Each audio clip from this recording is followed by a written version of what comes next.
The pandemic struck unexpectedly, and it has built a reality that is markedly different from our anticipated futures.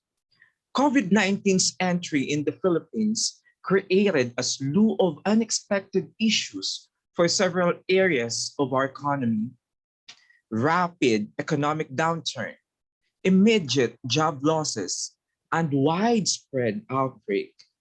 These are the terms that are rapidly becoming our new normal.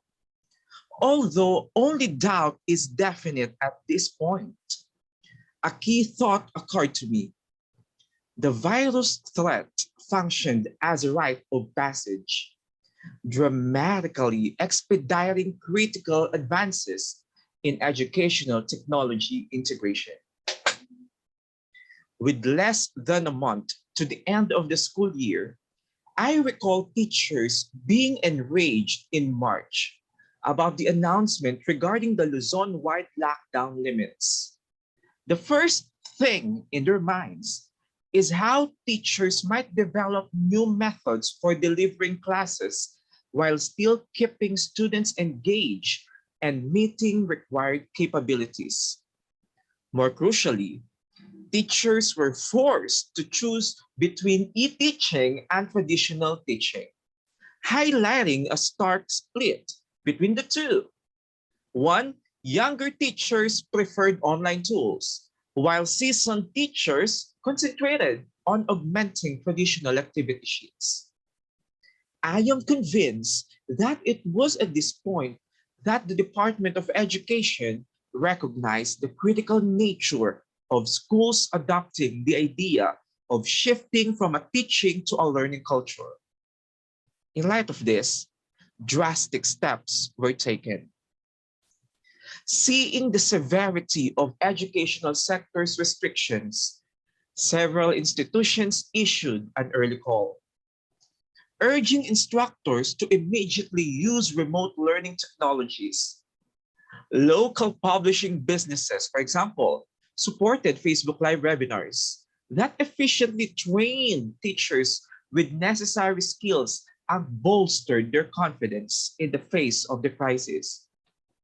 Numerous speakers from across the world also paved the way for teachers and administrators to be equipped to use engaging technology-mediated learning as a substitute for traditional face-to-face education.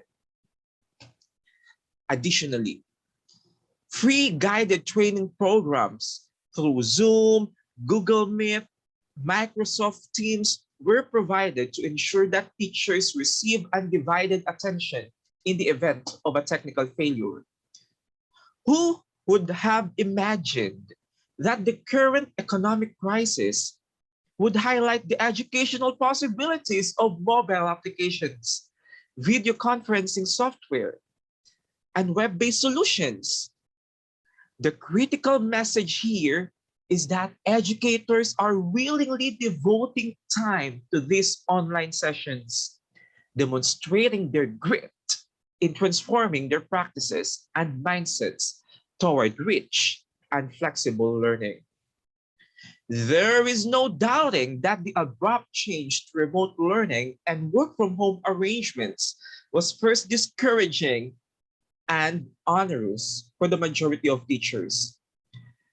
The feeling is reinforced further by teachers who express frustrations with both technological challenges and limited internet access. Despite these obstacles, the Department of Education remains certain that learning does not have to halt. It must just develop. Within 3 months of participating in various webinars and training events, a large number of teachers demonstrated an increase in their capacity to use educational technologies. For example, my previous teacher, who is now a colleague and is still teaching at the age of 54, has already started sending me a slew of customized emojis. She learned one of her webinar training sessions. I've also seen how she appears to have used them deftly to customize her Google Slides, PowerPoint presentations for her own Google Class or learning management system. Similarly, she has designed an outstanding Google website replete with video backgrounds. To properly develop interactive blended learning, teachers were encouraged to have their computers configured for internet connectivity as early as June. It's no secret that the primary impediment to e-learning in our country is the lack of adequate internet connectivity. It's encouraging that an increasing number of internet providers are offering affordable options and promotions, particularly for teachers and students. Even the local government is assisting teachers and students by attempting to develop cost-effective ways to provide universal access to the internet. With more teachers enabled to search for and utilize the immense pool of knowledge available on the internet on their own, I observed them developing alternative activities and projects using print-ready materials for students who lack access to the internet. One teacher even pre-recorded her sessions, allowing students to copy the video conversations to a flash drive or view them online with a mouse click.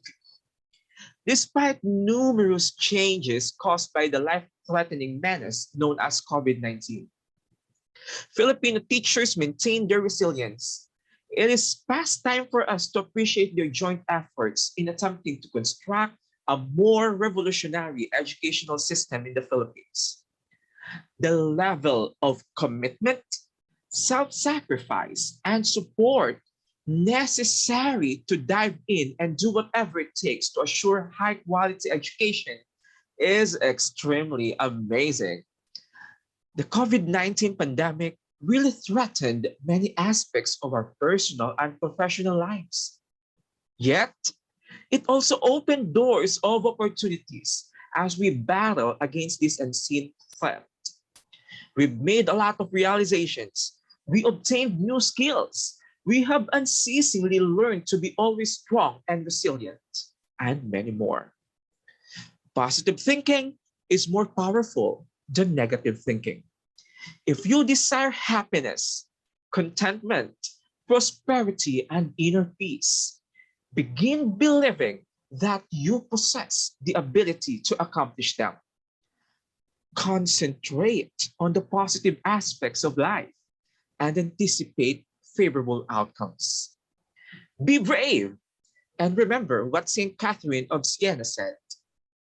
To a brave man, good and bad luck are like his left and right hand. He uses both.